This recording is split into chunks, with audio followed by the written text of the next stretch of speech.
ॐ हयग्रीवोद्गीतवाक्यै रमादेवी रमापतिम् ओमित्येतन्मुखैर्देवमस्तु वत्सामवेदगैः यज्ञाभिमाने यज्ञाख्यो वायुर्यज्ञे प्रतिष्ठितः यस्मै देवाः प्रयच्छन्ति पुरुषाय पराभवम् बुद्धिम् तस्यापकर्षन्ति सोवाचीनानि पश्यति योधीयाय गुरोः शास्त्रम् शस्त्रम् च भृगुपुङ्गवात् अन्वशाद्धर्मजम् धर्मम् तम् भीष्मम् प्रणमाम्यहम् महत्त्वाद्भारवत्वाच्च महाभारतमुच्यते निरुक्तमस्य यो वेद सर्वपापैः प्रमुच्यते ಶ್ರೀ ಗುರುಭ್ಯೋ ನಮಃ. ಮಹಾಭಾರತ ಪ್ರವಚನ ಸರಣಿಯಲ್ಲಿ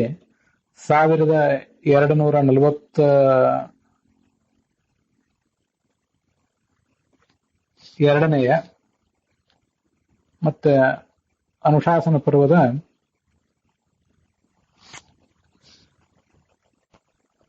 175ನೇ ಭಾಗವನ್ನ ಇವತ್ತು ನಾವು ಶ್ರವಣಕ್ಕೆ ತಂದುಕೊಳ್ಳಬೇಕಾಗಿದೆ.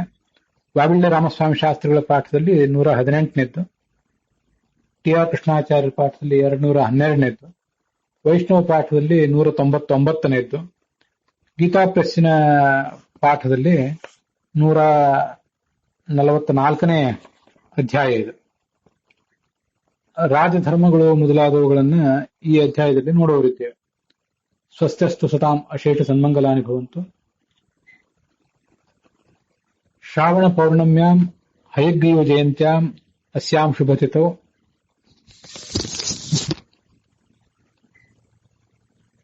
ಭಗವತಃ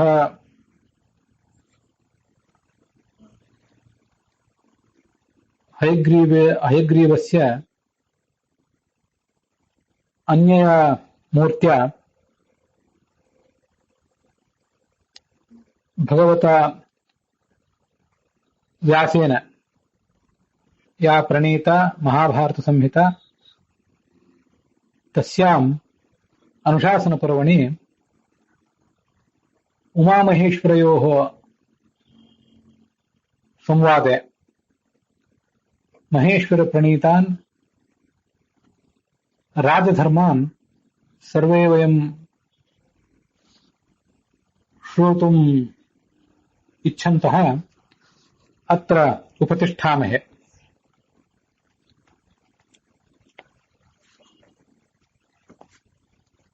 ಮಹಾಭಾರತಸ್ಯ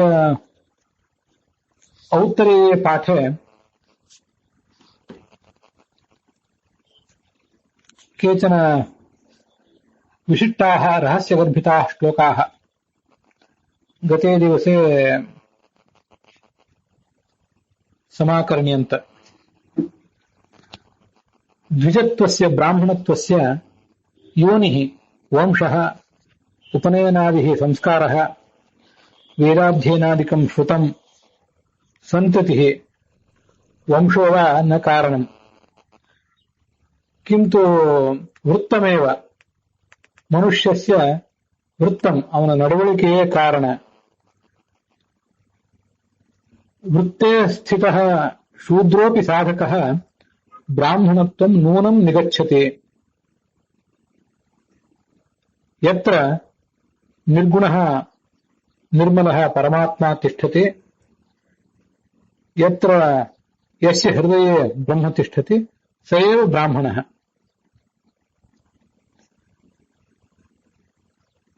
ಯದಿ ಕಶ್ಚನ ಶೂದ್ರಃ ಶುಚಿಭಿಃ ಕರ್ಮಭಿಃ ಅನ್ವಿತಃ ಜಿತೇಂದ್ರಿಯಃ ದೃಶ್ಯತೆ ಸೋಪಿ ಶೂದ್ರಃ ಬ್ರಾಹ್ಮಣವದೇವ ಸಂಸೇವ್ಯಃ ಇತಿ ಚತುರ್ಮುಖಃ ಬ್ರಹ್ಮ ಸ್ವಯಂ ಅಬ್ರವೀತ್.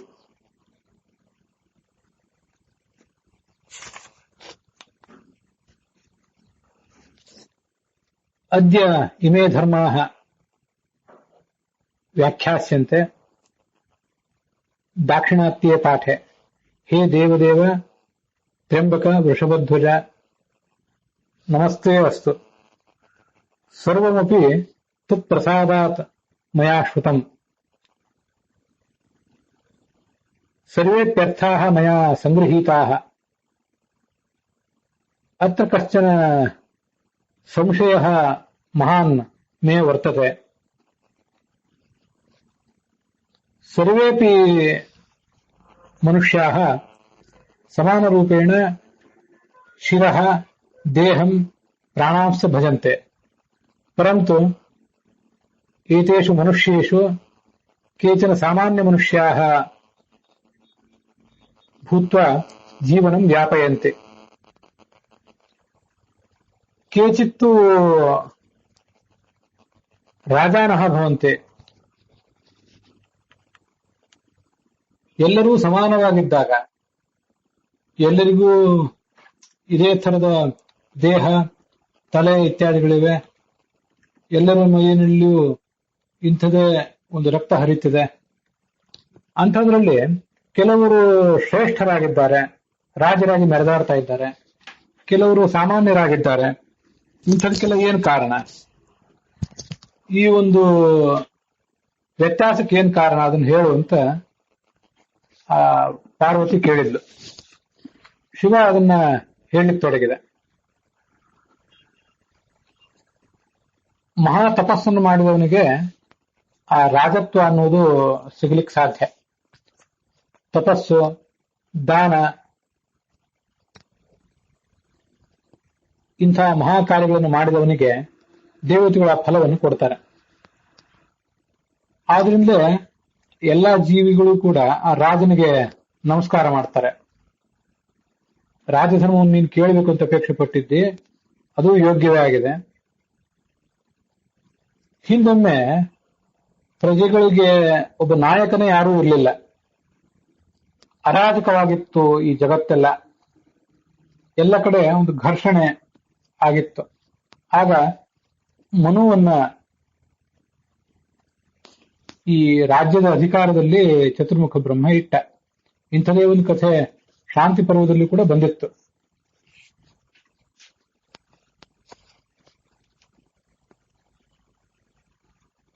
ತದಾ ಪ್ರಭೃತಿ ಸಂದೃಷ್ಟಂ ರಾಜ್ಞಾಂ ವೃತ್ತಂ ಶುಭಾಶುಭಂ. ಅಲ್ಲಿಂದ ಆರಂಭಿಸಿ ಅನೇಕ ಜನ ರಾಜರು ಈ ಭೂಮಿಯನ್ನು ಆಳ್ತಾ ಇದ್ದಾರೆ. ಕೆಲವರಲ್ಲಿ ಕಲ್ಯಾಣಕರವಾದಂತಹ ನಡವಳಿಕೆ, ಕೆಲವರಲ್ಲಿ ತಪ್ಪು ನಡವಳಿಕೆಗಳು, ಇವೆಲ್ಲ ಕಂಡೇ ಕಾಣ್ತವೆ.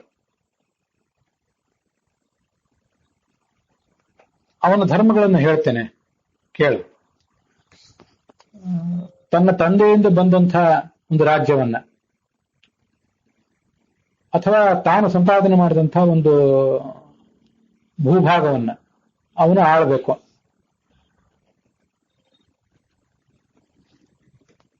ಶಾಸ್ತ್ರಕ್ಕನುಸಾರವಾಗಿ ತನ್ನ ನಡವಳಿಕೆಗಳನ್ನು ರೂಪಿಸಿಕೊಳ್ಬೇಕು.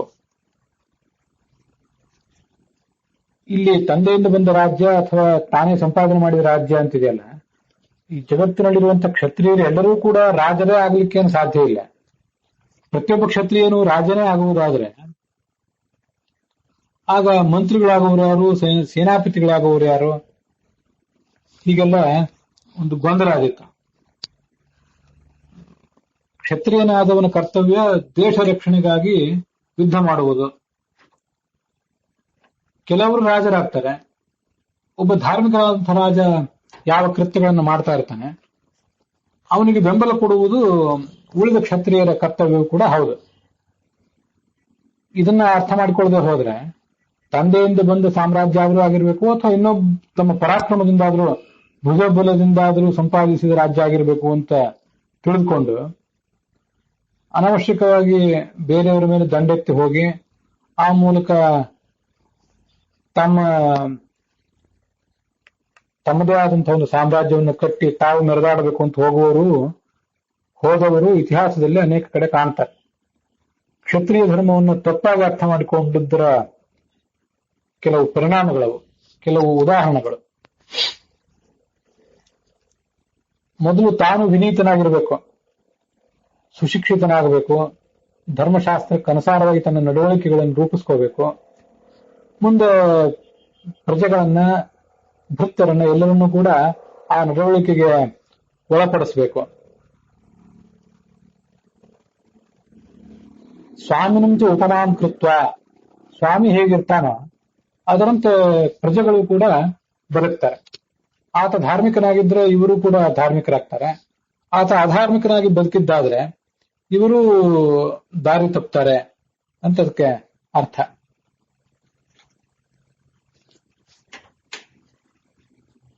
ಅವನು ವಿನೀತನಾಗಿದ್ರೆ ಪ್ರಜೆಗಳು ವಿನೀತರಾಗ್ತಾರೆ. ಆದರೆ ತನ್ನ ದೋಷವನ್ನು ಗಮನಿಸಿಕೊಳ್ಳದೆ ಇತರರ ದೋಷವನ್ನು ಮಾತ್ರ ತೋರಿಸಿಕೊಡುವಂತಹ ರಾಜ ಅಪಹಾಸ್ಯ ಭವೇತ್ ಅಂತ ಎಲ್ಲ ರಾಜಕಾರಣಿಗಳಿಗೂ ಒಂದು ಎಚ್ಚರಿಕೆಯನ್ನು ಕೊಟ್ಟಿದೆ ಮಹಾಭಾರತ. ತನ್ನಲ್ಲಿರುವ ದೋಷಗಳನ್ನು ಕಾಣುವುದಿಲ್ಲ, ಟೀಕೆ ಮಾಡಲೇಬೇಕು ಅನ್ನುವ ಕಾರಣಕ್ಕಾಗಿ ಇತರರ ದೋಷಗಳನ್ನು ಟೀಕೆ ಮಾಡುವಂತಹ, ಅದನ್ನು ಮಾತ್ರ ತೋರಿಸುವಂತಹ ಒಬ್ಬ ವ್ಯಕ್ತಿ, ಆ ರಾಜ ಅಪಹಾಸ್ಯಕ್ಕೆ ಗುರಿಯಾಗ್ತಾನೆ. ವಿನಯ ತಂದುಕೊಳ್ಬೇಕು, ಜೀವಮಾನದಲ್ಲಿ ಸುಶಿಕ್ಷಿತನಾಗಬೇಕು ಅಂತ ಬಂತಲ್ಲ, ಅದು ಹೇಗೆ? ಮೊದಲನೇದಾಗಿ ವಿದ್ಯಾಭ್ಯಾಸ ಮಾಡಿಕೊಳ್ಳುವುದರ ಮೂಲಕ, ವಿದ್ಯಾಭ್ಯಾಸೈ ವೃದ್ಧ ಯೋಗೈ, ಇದು ಬಹಳ ಮಹತ್ವದ್ದು. ಹಿರಿಯರಾದಂತಹ ಜ್ಞಾನಿಗಳು ಏನು ಇರ್ತಾರೆ, ಅವರ ಸಹವಾಸದಿಂದ ತನ್ನ ದೋಷಗಳನ್ನು ತಿದ್ದುಕೊಳ್ಳುವುದು. ವೃದ್ಧರು ಅಂದ್ರೆ ಯಾರು? ವಿದ್ಯೆಯ ಮೂಲಕ ಧರ್ಮ, ಅರ್ಥ ಇತ್ಯಾದಿಗಳನ್ನ ಯಾರು ತಿಳಿದವರು ಇರ್ತಾರಲ್ಲ, ತದ್ವಿಧ ವೃದ್ಧ ಸಂಹಿತಾ. ಅದರಿಂದ ಯಾವತ್ತು ಹಿರಿಯರ ಒಂದು ಸೇವಾ ಮತ್ತೆ ಅವರ ಮೂಲಕ ಈ ಶಾಸ್ತ್ರಾರ್ಥಗಳನ್ನ ತಿಳಿದುಕೊಳ್ಳುವುದು, ಇದು ಬಹಳ ಮಹತ್ವದ್ದು. ದಂಭಂ ಮಹದುಪಾಶ್ರಯಾತ್ ಅಂತ ಭಾಗವತ ಹೇಳ್ತದೆ. ಆನ್ವೀಕ್ಷಿಕ್ಯ ಶೋಕ ಮೋಹೌ ದಂಭಂ ಮಹದುಪಾಶ್ರಯಾತ್ ಯೋಗಾಂತರಾಯಾನ್ ಮೌನೇನ ಹಿಂಸಾಂ ಕಾಮಾದ್ಯನೀಹಯ. ಯಾವುದ್ಯಾವುದನ್ನು ಹೇಗೆ ಗೆಲ್ಲಬೇಕು ಅಂತ ತೋರಿಸಿಕೊಡುವಂತಹ ಒಂದು ಭಾಗ ಅದು. ತತ್ವಜ್ಞಾನದ ಮೂಲಕ, ಆನ್ವೀಕ್ಷಿಕೆ ಅಂದ್ರೆ ತತ್ವಜ್ಞಾನ, ಅದರ ಮೂಲಕ ಶೋಕ, ದುಃಖ ಮತ್ತು ಭ್ರಾಂತಿಗಳನ್ನು ಮನುಷ್ಯ ಗೆಲ್ಲಬೇಕು. ದಂಭಂ ಮಹದುಪಾಶ್ರಯಾತ್, ಮಹಾತ್ಮರು ದೊಡ್ಡವರನ್ನ ಸೇವಿಸುವ ಮೂಲಕ ನಮ್ಮ ದಂಭಾಚಾರವನ್ನ, ನಮ್ಮ ಆಷಾಢಭೂತಿತನವನ್ನ, ಹಿಪಾಕ್ರಸಿ ಎಲ್ಲವನ್ನು ಕೂಡ ಗೆಲ್ಲಬೇಕು. ಯೋಗಾಂತರಾಯನ್ ಮೌನೇನ, ನಮ್ಮ ಯೋಗ ಪರಮಾತ್ಮನನ್ನ ತಿಳಿಯಲಿಕ್ಕೆ, ತಲುಪಲಿಕ್ಕೆ ಏನು ಈ ನಿಯಮಗಳನ್ನು ನಾವು ಅನುಸರಿಸಬೇಕು, ಅವೇ ಯೋಗಗಳು. ಅಂತ ಯೋಗಗಳಿಗೆ ನಮಗೆ ಅನೇಕ ವಿಘ್ನಗಳು ಬರ್ತಿರ್ತವೆ. ಅದನ್ನೆಲ್ಲ ಹೇಗೆ ಆ ವಿಘ್ನಗಳನ್ನ ನಿವಾರಿಸಿಕೊಳ್ಬೇಕು ಅಂದ್ರೆ ಮೌನೇನ, ಸಾಧಕನಾದವನು ಸಾಧ್ಯವಾದಷ್ಟು ಮೌನವಾಗಿರಬೇಕು. ಅಂತ ಮೌನದ ಮೂಲಕ ತನ್ನ ಸಾಧನೆಗೆ ಬರುವ ಅಡ್ಡಿ ಆತಂಕಗಳನ್ನ ದೂರ ಮಾಡಿಕೊಳ್ಬೇಕು. ಹಿಂಸಾಂ ಕಾಮಾದ್ಯನೀಹಯ, ಹಿಂಸ್ರ ಪ್ರವೃತ್ತಿ ಮನುಷ್ಯನಲ್ಲಿ ಏನಿರ್ತದೆ ಅದನ್ನ ಕಾಮಕ್ರೋಧಗಳಿಗೆ ಬಲಿಯಾಗದಿರುವ ಮೂಲಕ ಆ ಹಿಂಸ್ರ ಪ್ರವೃತ್ತಿಯನ್ನ, ಹಿಂಸಕ ಸ್ವಭಾವವನ್ನ ಮನುಷ್ಯ ಸಾಧಕ ತೊಡೆದುಕೊಳ್ಳಬೇಕು ಅಂತ ಅದರ ಅರ್ಥ.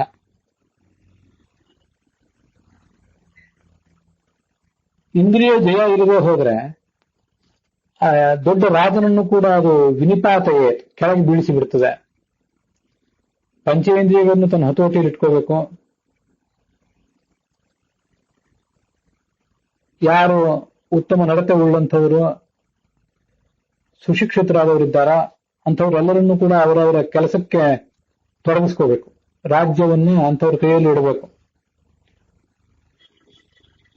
ಬುದ್ಧಿ ಸಂಪನ್ನರಾದಂತಹ ಮಂತ್ರಿಗಳು,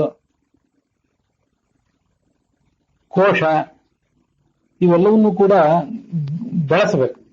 ರಾಜಧಾನಿ, ರಾಷ್ಟ್ರ, ರಾಷ್ಟ್ರಂ ಬಹುಜನ ಪ್ರಿಯಂ, ಮಂತ್ರಿಗಳು, ರಾಷ್ಟ್ರ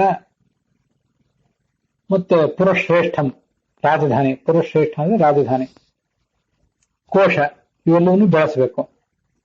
ತನ್ನಲ್ಲಿ ಪ್ರೀತಿ ಇರುವಂತಹ ಒಂದು ಸೈನ್ಯ, ಮಂತ್ರಾಲೋಚನ, ಯಾವತ್ತು ರಾಜ್ಯದ ಹಿತಕ್ಕಾಗಿ ಮಂತ್ರಾಲೋಚನೆ ಮಾಡ್ತಾ ಇರಬೇಕು. ಅದ್ವೈತಂ ಮಂತ್ರಮೇವಚ, ತಾವೇನು ಮಂತ್ರಾಲೋಚನೆ ಮಾಡಿದ್ದಾರೆ ಅದು ದುಷ್ಟರ ಬೇಹುಗಾರರ ಪಾಲಾಗದೇ ಇರುವಂತೆ, ಅದು ಲೀಕ್ ಆಗದೇ ಇರುವಂತೆ ನೋಡ್ಕೊಳ್ಬೇಕು. ಮಂತ್ರಿ, ದೂತರು, ಅಂಗರಕ್ಷಕರು, ಸೇನಾ ನಾಯಕ ಅವರೆಲ್ಲರನ್ನೂ ಕೂಡ ಅವನು ನೇಮಿಸಿಕೊಳ್ಬೇಕು.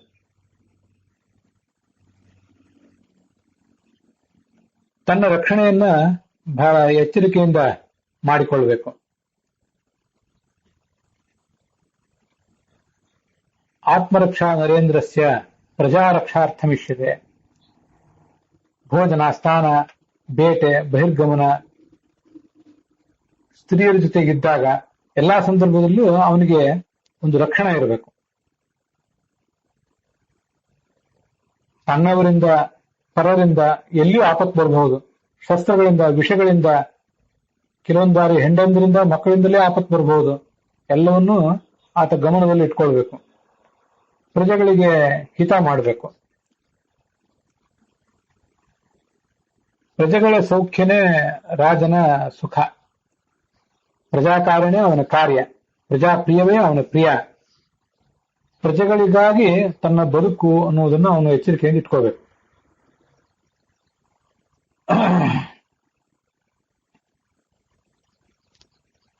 ಅನೇಕ ಹಿರಿಯರು ಮೊದಲಾದವರು, ನ್ಯಾಯವನ್ನು ಬಲ್ಲವರು ಮೊದಲಾದವರ ಜೊತೆ ಕೂತ್ಕೊಂಡು ಅಪರಾಧಿಗಳ ಸ್ಥಿತಿಗತಿಗಳನ್ನ, ದೇಶ ಕಾಲಗಳನ್ನೆಲ್ಲವನ್ನು ಗಮನಿಸಿ ಅವನಿಗೆ ದಂಡ ವಿಧಿಸಬೇಕು.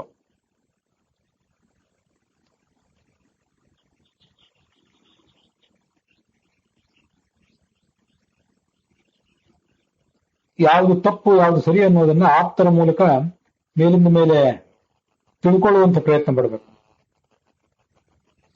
ಗೂಢಚಾರರು ಏನಿರ್ತಾರೆ ಅವರ ಸಹಾಯ ತಗೊಂಡು ರಾಷ್ಟ್ರಕ್ಕೆ ಕೆಡಕಾಗುವಂತಹ ಸಂಗತಿಗಳನ್ನ ನಿವಾರಿಸಿಕೊಳ್ಳಬೇಕು. ರಾಷ್ಟ್ರದ ಒಳಿತನ್ನ ಪ್ರೋತ್ಸಾಹಿಸಬೇಕು. ಅಯೋಗ್ಯರಾದವರನ್ನ ದೂರ ಇಡಬೇಕು. ಸತ್ಕಾರಕ್ಕೆ ಯೋಗ್ಯರಾದವರನ್ನ ಸಮೀಪಕ್ಕೆ ಸ್ವೀಕರಿಸಬೇಕು.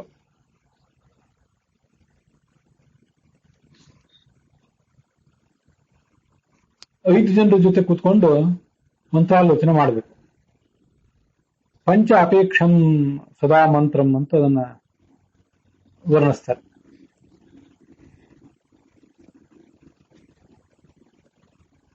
ಬೇಕಾಬಿಟ್ಟಿ ಮೂರ್ಖರ ಜೊತೆ ಕೂತ್ಕೊಂಡು ಮಂತ್ರಾಲೋಚನೆ ಯಾವತ್ತೂ ಸಲ್ಲದು.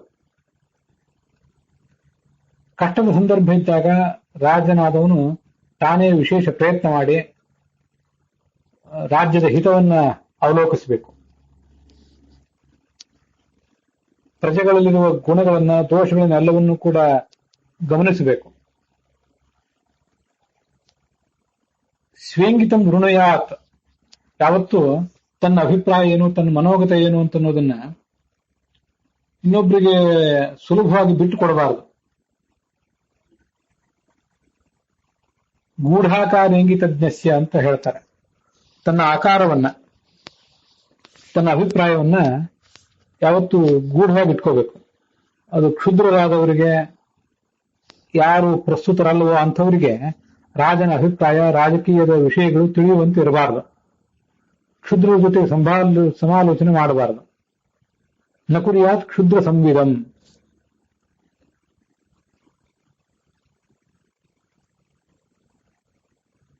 ಪ್ರಜೆಗಳಿಗೆ ಯಾವ ಏನೋ ಒಂದು ಭಯ ಪ್ರಾಪ್ತ ಆಗ್ತದೆ ಅದೆಲ್ಲವನ್ನು ಗಮನಿಸಬೇಕು.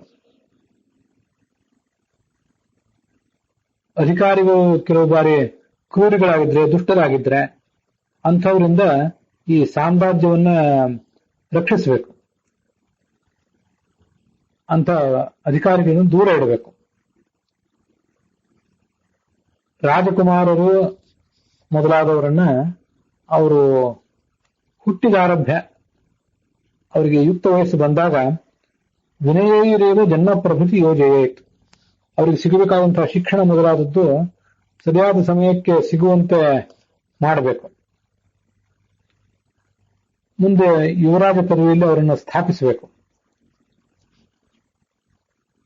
ರಾಜನಿಲ್ಲದೆ ರಾಜ್ಯ ಉಳಿಯುವುದೇ ಸಾಧ್ಯ ಇಲ್ಲ, ಇದು ನನಗೆ ನೆನಪಿರಲಿ. ವಿದ್ಯಾವಂತರು, ಶ್ರೋತ್ರಿಯರು ಆದಂಥವರನ್ನ ವಿಶೇಷವಾಗಿ ಗೌರವಿಸಬೇಕು.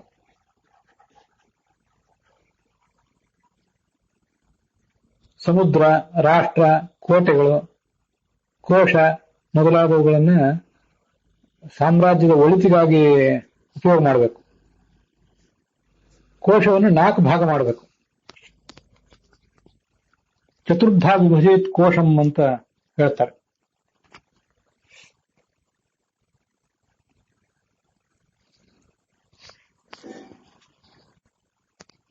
ಕೋಶವನ್ನ ಖಜಾನೆಯನ್ನು 4 ಭಾಗ ಮಾಡಬೇಕು ಅಂತ ಹೇಳಿದ್ದಾರೆ. ಆದ್ರೆ ಅದರಿಂದ ಯಾವ್ಯಾವ ಕಾರ್ಯಗಳನ್ನು ಮಾಡಬೇಕು ಅಂತ ಅನ್ನೋದನ್ನ ಇಲ್ಲೇನು ಹೇಳಲಿಲ್ಲ. ನೋಡೋಣ, ಮುಂದೆ ಅದು ಎಲ್ಲಿಯೂ ನಮಗೆ ಕಾಣಲಿಲ್ಲ. ಅದ್ರ ಬಗ್ಗೆ ಮತ್ತೇನಾದ್ರೂ ಮಾಹಿತಿ ಸಿಗುತ್ತದ ಅಂತ ನೋಡೋಣ. ಅಶ್ವ, ಗಜ ಮೊದಲಾದ ಪ್ರಾಣಿಗಳನ್ನ ಯುದ್ಧಕ್ಕಾಗಿ ಯಾವತ್ತು ತೊಡಗಿಸಿಟ್ಟಿರ್ಬೇಕು. ಸಾತರಹ ಸತತಂ ಭೂತ್ವ ಅವೇಕ್ಷಾವೃತಮಾಚರೇತ್.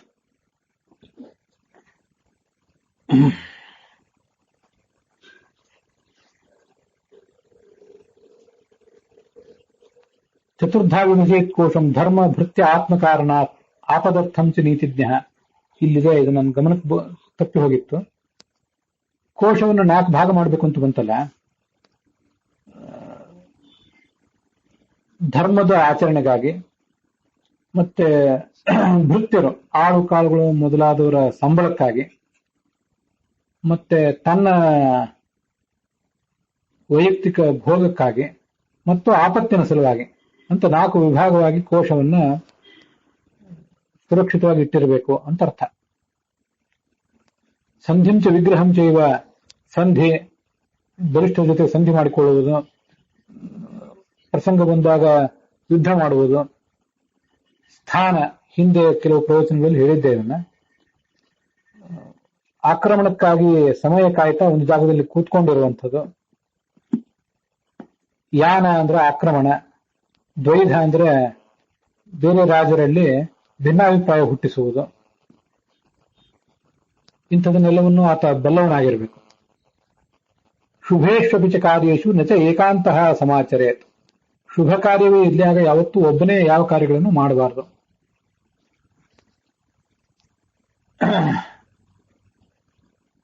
ಪ್ರಜೆಗಳನ್ನ ಯಾವುದೇ ಕಾಲಕ್ಕೂ ಕೂಡ ಆತ ರಕ್ಷಿಸಬೇಕು.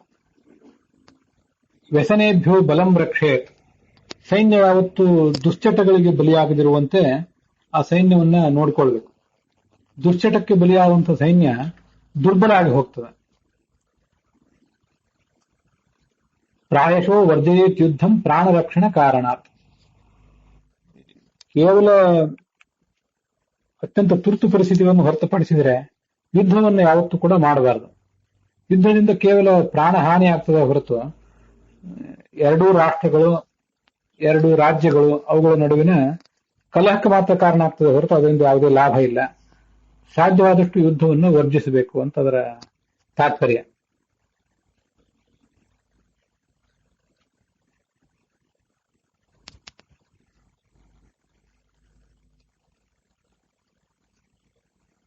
ಅಪರಿಹಾರ್ಯವಾಗಿದ್ದಾಗ, ನಾತ್ಮನಃ ಪದದೋಷತಃ ಸುಯುದ್ಧೇ ಪ್ರಾಣಮೋಕ್ಷಶ್ಚ ತಸ್ಯ ಧರ್ಮಾಯ ಇಷ್ಯತೆ ಅಂತ ಅನಿವಾರ್ಯವಾದ ಕಾರಣದಲ್ಲಿ ಮಾತ್ರ ಯುದ್ಧಾದಿಗಳನ್ನ ಮಾಡಬೇಕು.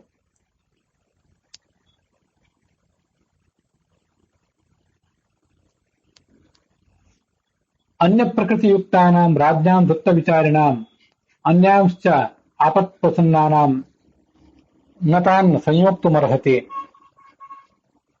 ರಾಜ್ಯದ ಹಿತಕ್ಕೆ ವ್ಯತಿರಿಕ್ತವಾದ ಸ್ವಭಾವ ಇದ್ದವರು, ಕೇವಲ ರಾಜನ ನಡತೆಯನ್ನ ಟೀಕೆ ಮಾಡ್ತಾ ಇರುವಂತವರು, ತಾವು ಯಾವುದೇ ರಾಜ್ಯಕ್ಕೆ ಹಿತಕರವಾದ ಕಾರ್ಯವನ್ನು ಮಾಡದೆ ರಾಜನನ್ನು ಮಾತ್ರ ಟೀಕೆ ಮಾಡುವವರನ್ನ, ಅಂಥವರನ್ನ ರಾಜಕಾರ್ಯಕ್ಕೆ ತೊಡಗಿಸಬಾರದು ಅಂತ ಅದರ ತಾತ್ಪರ್ಯ. ಇದು ರಾಜಧರ್ಮದ ಒಂದು ಸಂಕ್ಷಿಪ್ತವಾದಂತಹ ವರ್ಣನೆ. ಹೀಗೆ ಆಳಿದರೆ ರಾಜ ಅವನು ಈ ನೀರಿನಲ್ಲಿರುವ ಕಮಲ ಹೇಗೆ ಆ ನೀರನ್ನು ಅಂಟಿಸಿಕೊಳ್ಳುವುದಿಲ್ವೋ ಹಾಗೆ ತಾನೂ ಕೂಡ ಯಾವುದೇ ದೋಷಕ್ಕೆ ಬಲಿಯಾಗದೆ ಶುದ್ಧನಾಗಿ ಬರುತ್ತಾನೆ. ಇಲ್ಲೊಂದು ಪಾಠ ಇದೆ, ಇವಂ ಸಂವರ್ತಮಾನಸ್ತು ದಂಡಯನ್ ಭತ್ಸಯನ್ ಪ್ರಜಾಹ ಅಂತ ಹೇಳಿ. ಪ್ರಜೆಗಳನ್ನ ಶಿಕ್ಷಿಸ್ತಾ, ಭರ್ತ್ಸಯನ್ ಅವರನ್ನು ಗದರಿಸ್ತಾ ಆಳುವಂತ ಅಂತ ಹೇಳಿ. ಆ ಭರ್ತ್ಸಯನ್ ಅನ್ನೋದ್ರ ಬದಲಾಗಿ ರಕ್ಷಯನ್ ಅಂತ ವಾವಿಳ್ಯ ರಾಮಸ್ವಾಮಿ ಶಾಸ್ತ್ರಿಗಳ ಪಾಠದಲ್ಲಿ ಒಂದು ಪಾಠ ಕಂಡು ಬರ್ತದೆ. ಆ ಪಾಠವೇ ಹೆಚ್ಚು ಯೋಗ್ಯವಾದದ್ದು.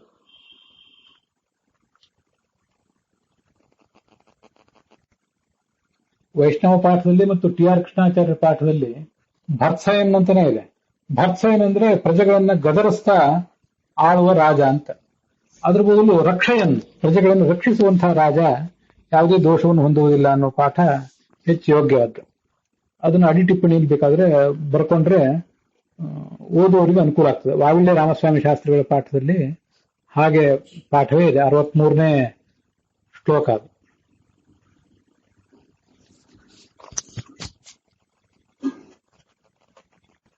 ನೂರ 18ನೇ ಅಧ್ಯಾಯ 63ನೇ ಶ್ಲೋಕ ವಾವಿಳ್ಯ ರಾಮಸ್ವಾಮಿ ಶಾಸ್ತ್ರಿಗಳ ಪಾಠದಲ್ಲಿ ಭರ್ತ್ಸಯನ್ ಅನ್ನೋದ್ರ ಬದಲಾಗಿ ರಕ್ಷಯನ್ ಅಂತ ಒಂದು ಪಾಠವನ್ನು ಕೂಡ ಕೊಟ್ಟಿದ್ದಾರೆ. ಆ ಪಾಠವೇ ಹೆಚ್ಚು ಅರ್ಥವತ್ತಾದಂಥ ಪಾಠ. ದೇವತೆಗಳು ಕೂಡ ಅಂಥ ರಾಜನನ್ನು ಗೌರವಿಸ್ತಾರೆ.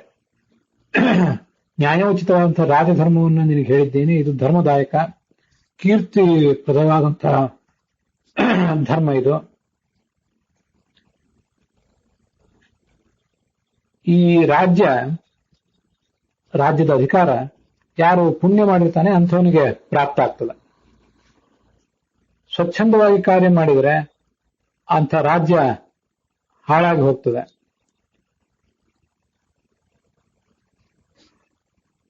ಯಾರು ದುಷ್ಕರ್ಮವನ್ನು ಮಾಡಿದಂಥ ರಾಜರಿರ್ತಾರೆ ಅವರಿಗೆ ನರಕದಿಂದ ಬಿಡುಗಡೆ ಇಲ್ಲ. 72ನೇ ಶ್ಲೋಕ.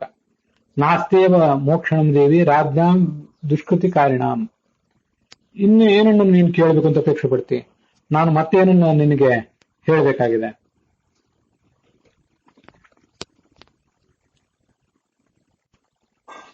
ಮುಂದಿನ ಅಧ್ಯಾಯದಲ್ಲಿ ಈ ಅಹಿಂಸಾದ ಮಹತ್ವ, ಹಿಂಸೆಯನ್ನು ಬಿಡುವುದು ಹೇಗೆ ಕಷ್ಟ ಅನ್ನುವುದರ ವರ್ಣನೆ ಇದನ್ನು ಮಾಡ್ತಾರೆ. ಗೃಹಸ್ಥ ಧರ್ಮದ ಮಹತ್ವವನ್ನು ಕೂಡ ಹೇಳ್ತಾರೆ. ಶ್ರೋತುಮಿಚ್ಛಾಮಿ ವೃತ್ತಂ ಸರ್ವೇಷಾಂ ಗೃಹಮೇಧಿನಾಂ.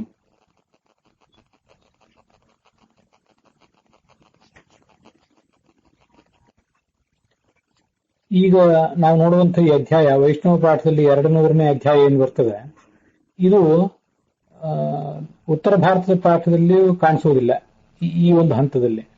ಮತ್ತೆ ವಾವಿಳ್ಯ ರಾಮಸ್ವಾಮಿ ಶಾಸ್ತ್ರಿಗಳ ಪಾಠ ಹಾಗೆ ಟಿ ಆರ್ ಕೃಷ್ಣಾಚಾರ್ಯರ ಪಾಠದಲ್ಲೂ ಕೂಡ ಈ ಒಂದು ಭಾಗ ಕಾಣಿಸೋದಿಲ್ಲ. ಆದ್ರಿಂದ ವೈಷ್ಣವ ಪಾಠದಲ್ಲಿ ಈ ಅಧ್ಯಾಯ ಏನಿದೆ ಇದನ್ನ ನಾವು ಕೇಳಿ ಮುಂದುವರಿಯೋಣ. ವಾವಿಳ್ಯ ರಾಮಸ್ವಾಮಿ ಶಾಸ್ತ್ರಿಗಳ ಪಾಠದಲ್ಲಿ ಟಿ ಆರ್ ಕೃಷ್ಣಾಚಾರ್ಯ ಪಾಠದಲ್ಲಿ ಏನೊಂದು ಅಧ್ಯಾಯ ಬಂದಿದೆ, ಅಹಿಂಸೆಯ ಮಹತ್ವ, ಅದನ್ನ ಮುಂದಿನ ಭಾಗದಲ್ಲಿ ನೋಡೋಣ.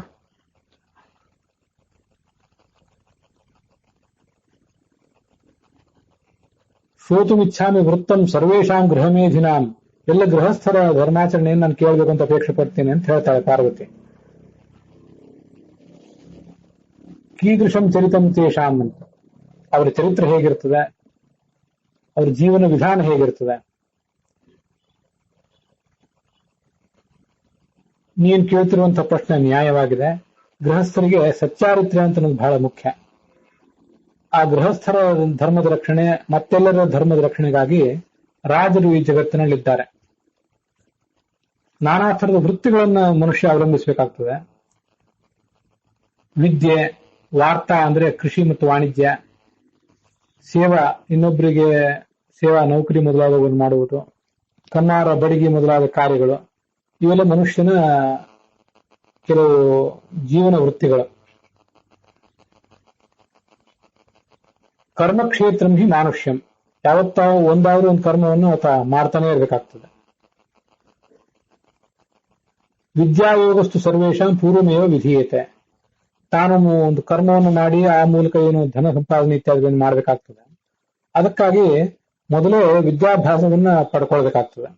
ವಿದ್ಯಾಭ್ಯಾಸ ಇಲ್ಲದೆ ಹೋದ್ರೆ ಕಾರ್ಯಕಾರ್ಯಂ ವಿಜಾನಾತಿ ವಿದ್ಯೇವಿ ನಾಣ್ಯಥ. ಯಾವುದು ಕಾರ್ಯ ಯಾವುದು ಅಕಾರ್ಯ ಅಂತ ಅನ್ನೋದನ್ನ ವಿದ್ಯೆಯ ಬೆಂಬಲ ಇಲ್ಲದೆ ಹೋದ್ರೆ ಮನುಷ್ಯನಿಗೆ ತಿಳ್ಕೊಳ್ಳಿಕ್ಕೆ ಸಾಧ್ಯ ಆಗೋದಿಲ್ಲ.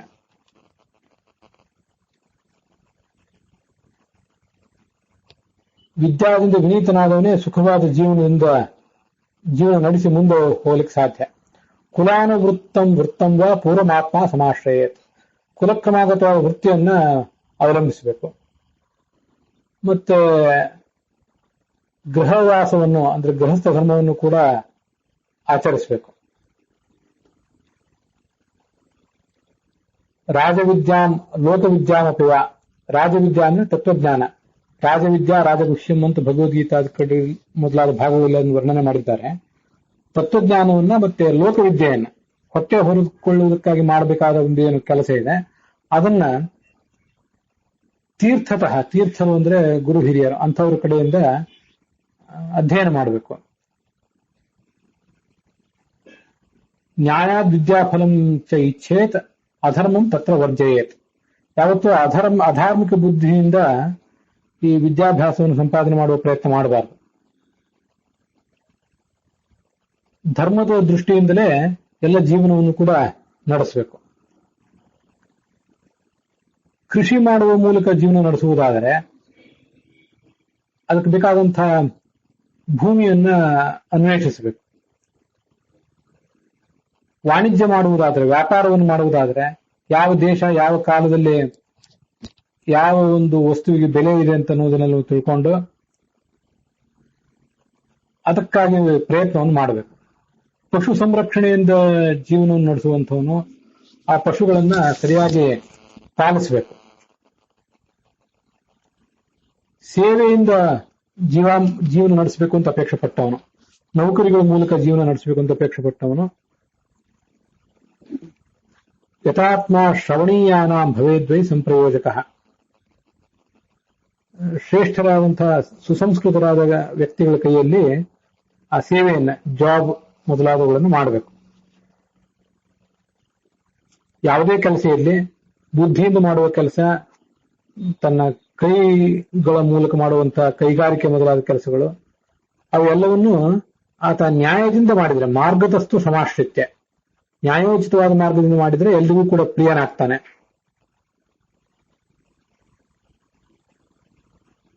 ತಾನು ಯಾರಲ್ಲಿ ಸೇವಾ ಮಾಡ್ತಾ ಇದ್ದಾನೋ ಅವನು ತನ್ನನ್ನು ಮೆಚ್ಚುವಂತೆ ನೋಡ್ಕೊಳ್ಬೇಕು, ಅವನಿಗೆ ಅಪ್ರಿಯ ಆಗುವಂತೆ ಮಾಡಬಾರದು.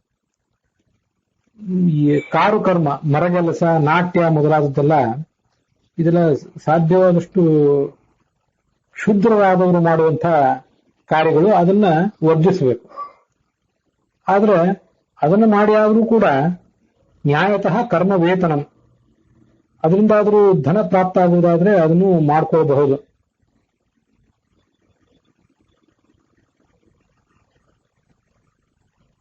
ಅನಾರ್ಜವಾತ್ ಆಹಾರತಃ ತತ್ತು ಪಾಪಾಯ ಕಲ್ಪತೆ. ಯಾವುದೇ ಧನ ಸಂಪಾದನೆಯನ್ನ ಅಪ್ರಾಮಾಣಿಕ ಮಾರ್ಗದಿಂದ ಮಾಡಿದ್ರೆ ಅದು ದೋಷಕಾರಕ ಆಗ್ತದೆ.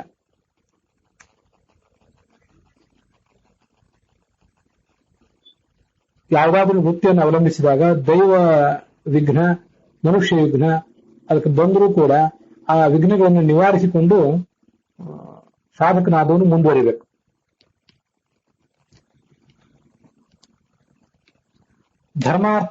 ಧರ್ಮಾಯ ಅರ್ಥಾಯ ಕಾಮಾಯ ಆಪತ್ ಪ್ರಶಮನಾಯ ಚ ಚತುರ್ಷ್ವಪಿ ವಿಭಾಗೇಶು ವಿಧಾನಂ ಶೃಣುಶೋಭನೆ. ತಾನು ಸಂಪಾದನೆ ಮಾಡಿದ್ದನ್ನ ಧರ್ಮಕ್ಕಾಗಿ, ಅರ್ಥಕ್ಕಾಗಿ, ಕಾಮಕ್ಕಾಗಿ ಮತ್ತು ಆಪತ್ತಿನ ಕಾಲಕ್ಕಾಗಿ ಅಂತ 4 ಭಾಗ ಮಾಡಿಕೊಳ್ಬೇಕು. ಯಜ್ಞ, ಅನ್ನದಾನ, ದೀನರಿಗೆ ದುಃಖಿತರಿಗೆ ಸೇವಾ ಮಾಡುವುದಕ್ಕಾಗಿ, ದೇವ ಬ್ರಾಹ್ಮಣ ಪಿತೃಗಳ ಪೂಜಾರ್ಥವಾಗಿ, ಇವೆಲ್ಲ ಕಾರ್ಯಗಳಿಗಾಗಿ ಧರ್ಮಕ್ಕಾಗಿ ತೆಗೆದಿಟ್ಟಂತಹ ಮೊದಲನೇ ಒಂದು ಭಾಗ ಏನಿದೆ ಅದನ್ನ ವ್ಯಯ ಮಾಡಬೇಕು. ಧರ್ಮ ಕಾರ್ಯೇ ಧನಂ ದದ್ಯಾತ್ ಅನವೇಕ್ಷ ಫಲೋದಯಂ. ಇಷ್ಟು ಖರ್ಚು ಮಾಡ್ತಾ ಇದ್ದೇನೆ, ಇದರಿಂದ ಇದ್ದ ದುಡ್ಡು, ಸಂಗ್ರಹಿತವಾದ ದುಡ್ಡು ಹೋಯಿತು ಅಂತ ಆ ಸಂದರ್ಭದಲ್ಲಿ ಆತ ಪರಿತಪಿಸಬಾರದು.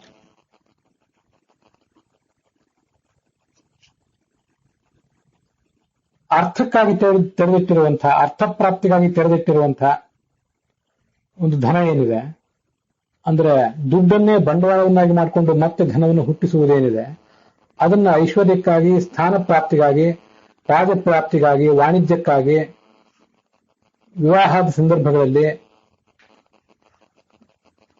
ಆವಾಹೇಚ ವಿವಾಹೇಚ ಪುತ್ರಾಣ ವೃತ್ತಿ ಕಾರಣ ಅಲ್ಲಿ ಅದನ್ನ ಬಳಸಬೇಕು.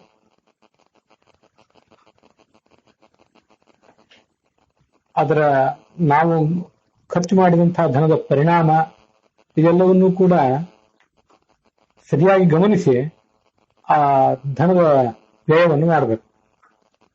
ನಿರ್ಧನರಾದವರು, ದುಡ್ಡಿಲ್ಲದವರು ಏನು ಪ್ರಯತ್ನ ಪಟ್ಟರೂ ಅವರಿಗೆ ದುಡ್ಡು ಹುಟ್ಟೋದಿಲ್ಲ. ಸ್ವಲ್ಪ ಆದರೂ ಧನ ಮನುಷ್ಯನ ಕೈಯಲ್ಲಿದ್ದರೆ ಅದರಿಂದ ಧನವನ್ನ ಹೆಚ್ಚು ಮಾಡ್ಕೋಬಹುದು. ಅದಿಲ್ಲದೆ ಹೋದ್ರೆ, ಧನವೇ ಇಲ್ಲದೆ ಹೋದ್ರೆ ಪ್ರಯತ್ನವನ್ನಾದ್ರೂ ಮಾಡಿ, ಕಠಿಣವಾದ ಶ್ರಮವನ್ನಾದ್ರೂ ಮಾಡಿ ಧನವನ್ನ ಸಂಪಾದಿಸಬೇಕು.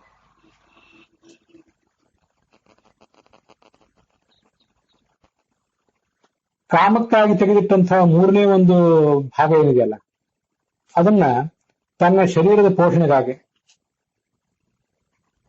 ಆಹಾರ ಪ್ರಾಪ್ತಿಗಾಗಿ, ನಟ ಗಂಧರ್ವ ಸಂಯೋಗ ಮನರಂಜನಾ ಚಟುವಟಿಕೆಗಳಿಗಾಗಿ, ವಿಹಾರ ಯಾತ್ರೆಗಳಿಗಾಗಿ ಇದನ್ನೆಲ್ಲವನ್ನೂ ಉಪಯೋಗ ಮಾಡಬೇಕು. ನಾಲ್ಕನೇ ಭಾಗ ಏನಿದೆ ಅದು ಆಪತ್ತಿಗಾಗಿ ತೆಗೆದಿಟ್ಟಿದ್ದಿರ್ಬೇಕು.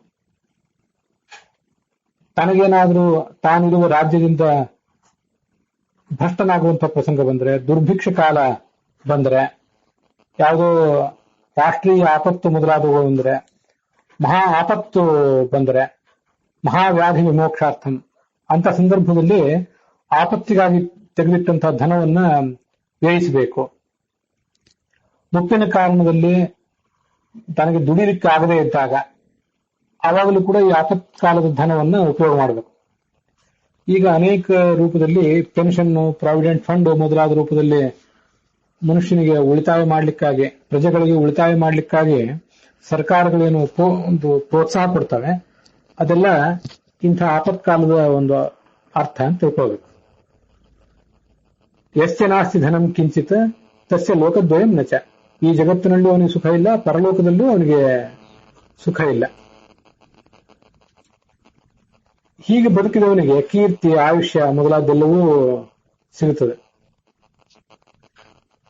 ಬೆಳಗಿನ ಜಾವದಲ್ಲಿ ಬೇಗ ಏಳಬೇಕು.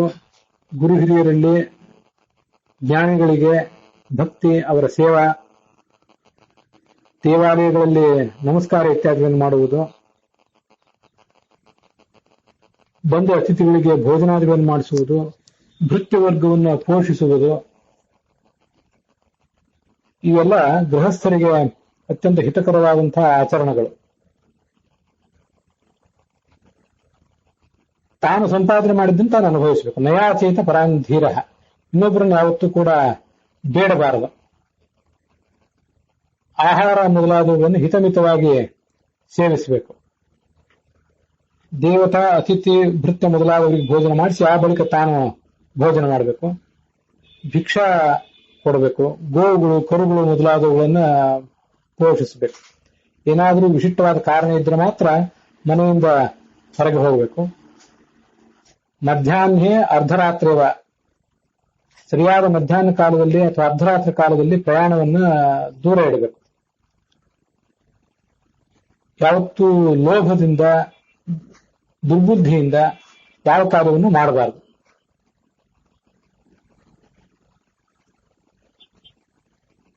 ಆತ್ಮ ಸಾಕ್ಷಿ ಭವೇ ನಿತ್ಯಂ. ತಾನು ಮಾಡುವ ಎಲ್ಲಾ ಕರ್ಮಗಳಿಗೂ ಕೂಡ ಪರಮಾತ್ಮ ಸಾಕ್ಷಿಯಾಗಿರ್ತಾನೆ.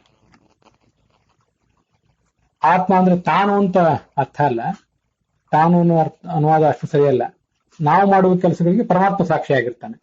ಆದ್ರಿಂದ ಮನಸ್ಸಿನಿಂದ, ಕರ್ಮದಿಂದ, ವಾಣಿಯಿಂದ ನ ಚ ಕಾಂಕ್ಷೇತ ಪಾತಕಂ, ಯಾವುದೇ ರೀತಿಯಾದಂತಹ ಪಾಪವನ್ನು ಕೂಡ ಸಾಧಕನಾದವನು ಮಾಡಬಾರದು. ಅಲ್ಲಿಗೆ ಇವತ್ತಿನ ಈ ಭಾಗ ಸಮಾಪ್ತವಾಗ್ತದೆ. ಪ್ರಾವಲ್ಯ ರಾಮಸ್ವಾಮಿ ಶಾಸ್ತ್ರಿಗಳ ಪಾಠದಲ್ಲಿ 118ನೇ ಅಧ್ಯಾಯ ಈ ಹಿಂದಿನ ಮುಕ್ತಾಯ ಕಂಡಿದೆ. 200ನೇ ಅಧ್ಯಾಯ ವೈಷ್ಣವ ಪಾಠದಲ್ಲಿ ಮುಕ್ತಾಯ ಕಾಣ್ತದೆ. 212ನೇ ಅಧ್ಯಾಯ ಟಿ.ಆರ್. ಕೃಷ್ಣಾಚಾರ್ಯ ಪಾಠದಲ್ಲಿ ಮುಕ್ತಾಯ ಕಾಣ್ತದೆ. ಇವತ್ತು ನಾವು ಉತ್ತರ ಭಾರತದ ಪಾಠದಲ್ಲಿ ಬಂದಿರುವಂತಹ ಯಾವುದೇ ಅಧ್ಯಾಯವನ್ನು ನೋಡಲಿಲ್ಲ. ಇಲ್ಲಿಗೆ ಇವತ್ತಿನ ಈ ಭಾಗ ಸಮಾಪ್ತವಾಗಿದೆ.